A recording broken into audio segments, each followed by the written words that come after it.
Amis du paranormal, bonjour et bienvenue sur notre chaîne. Aujourd'hui, nous allons plonger dans un sujet fascinant et parfois troublant, les enfants et le paranormal. Préparez-vous à découvrir les mystères qui se cachent à travers les yeux des plus jeunes.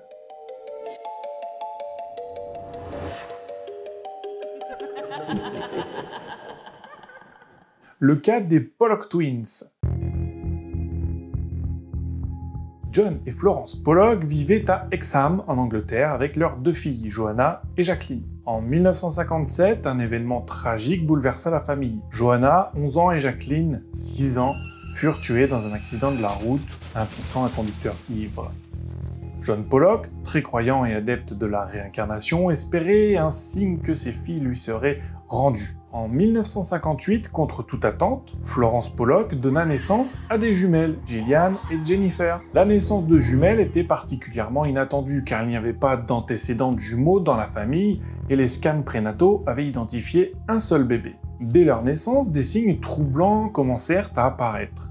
Jennifer avait des marques de naissance correspondant à des caractéristiques physiques de Jacqueline, qui était décédée donc dans l'accident de voiture, notamment une marque de naissance sur le front similaire à une cicatrice que Jacqueline s'était faite à l'époque. Elle avait également une marque de naissance sur sa jambe identique à celle de Jacqueline. Alors que les jumelles grandissaient, elles montrèrent une familiarité inexplicable avec des jouets et des lieux associés à leur sœur décédée. Par exemple, lorsqu'elles étaient assez âgées pour parler, elles demandèrent des poupées spécifiques qui avaient appartenu à Joanna et Jacqueline, sans que ces jouets ne leur aient jamais été montrés auparavant. De plus, lors de visites dans des endroits où leurs parents avaient emmené leur sœur aînée, les jumelles semblaient reconnaître des lieux où elles n'avaient jamais été auparavant. Les jumelles participaient à des jeux que Joanna et Jacqueline avaient coutume de jouer sans que personne ne leur ait enseigné ces jeux. Les parents rapportèrent des similitudes frappantes dans le comportement et les préférences personnelles entre les jumelles et leurs sœurs décédées. La conviction de John Pollock, donc le père, que ses filles étaient réincarnées, était soutenue par ces événements, bien que Florence, au début sceptique, finit par reconnaître l'étrangeté de ces coïncidences. Les sceptiques et certains experts psychologiques suggèrent que le souvenir et comportement des jumelles auraient pu être influencés par des discours entendus accidentellement dans la maison, ou par des signaux inconscients de la part des parents endeuillés. Il souligne également que les enfants peuvent avoir une capacité impressionnante à capturer et à réinterpréter des informations subtiles de leur environnement. L'histoire des jumelles Pollock continue d'être une référence dans les discussions sur la réincarnation, offrant un mélange de mystère, de preuves anecdotiques et de scepticisme critique. Elle soulève des questions profondes sur la nature de la mémoire, l'identité personnelle et les possibilités de la conscience humaine.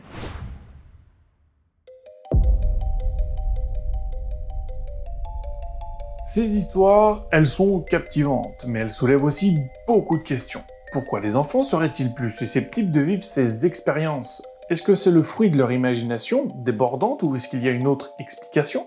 La recherche montre que les enfants ont une capacité remarquable à imaginer des scénarios et des personnages. Selon le docteur Talia Haley, professeur de psychologie génétique, cette tendance est particulièrement prononcée chez les enfants qui ont une forte tendance à l'anxiété. Leur cerveau est constamment en mode hypervigilance, ce qui pourrait expliquer pourquoi ils sont plus susceptibles de percevoir des phénomènes que les adultes écartent. En outre, une étude de l'université de Cambridge suggère que les enfants sont particulièrement enclins à croire au surnaturel en raison de leur compréhension encore en développement du monde. Ils n'ont pas encore complètement acquis la capacité de distinguer la réalité de la fiction, ce qui peut les amener à interpréter des coïncidences comme des phénomènes paranormaux. Cependant, certaines études, bien que très souvent décriées, tentent à prouver que les enfants auraient peut-être bien des capacités extrasensorielles. ESP en anglais, Extrasensorial Potential.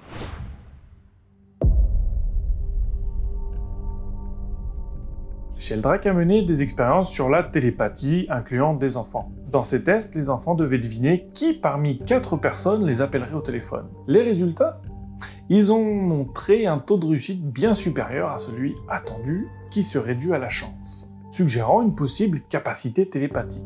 Remontons maintenant aux années 1930-1940 avec J.B. Rhine de l'université Duke, un pionnier de la recherche en parapsychologie. Rhine et son équipe ont utilisé des cartes Zener pour tester la clairvoyance et la précognition chez les enfants. Pour ceux qui ne savent pas ce que c'est une carte Zener, en fait ce sont des cartes comme celle-ci, vous voyez, avec des petits symboles.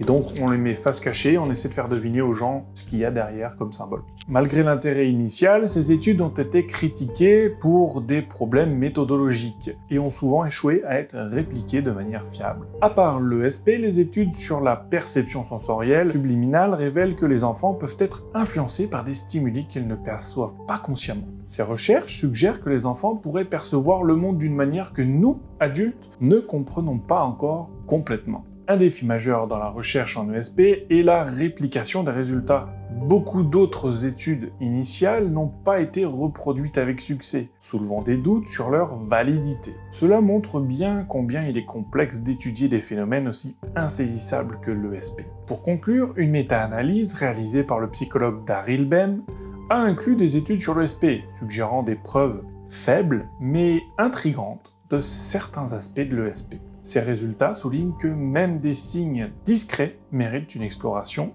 scientifique approfondie.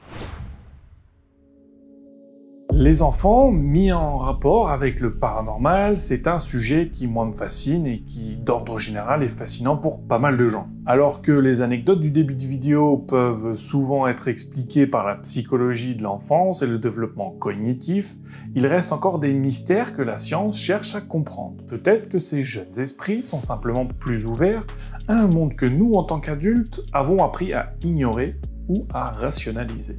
Merci d'avoir regardé cette vidéo, n'oubliez pas de liker, commenter et partager si vous avez trouvé cette vidéo intéressante. Vous le savez, il n'y a que vous seul qui pouvez nous aider à avoir plus de visibilité sur YouTube. Alors, on compte sur vous. Dites-moi en commentaire si ça vous est déjà arrivé d'avoir un enfant qui se comporte bizarrement ou qui peut-être se souvient d'une vie antérieure, par exemple, ça m'intéresse grandement. Et bien sûr, n'oubliez pas de vous abonner pour plus de contenu sur le thème du paranormal et plus d'enquêtes. C'était Vivien, je ne veux pas croire, je veux savoir. À la prochaine!